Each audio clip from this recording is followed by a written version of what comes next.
So we've been using targeted therapies for 10 or 15 years now, and companies have developed new generation targeted therapeutics that are active not just against the driver mutation, but against some of the mechanisms of resistance that tumors develop.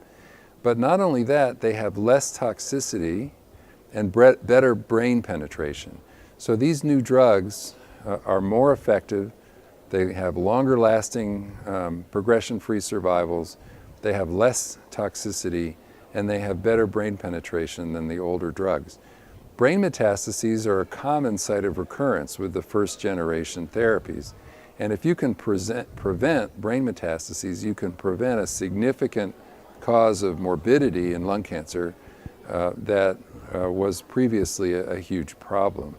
In addition, even though the first generation drugs were relatively well tolerated, they often were associated with kind of a chronic low-grade toxicity of rash, diarrhea, so patients didn't feel quite normal while they're taking them.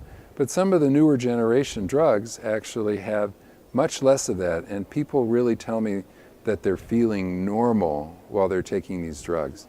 And so I honestly believe that we'll ultimately come to a point where these newer generation drugs are used as the first treatment for these targeted therapies.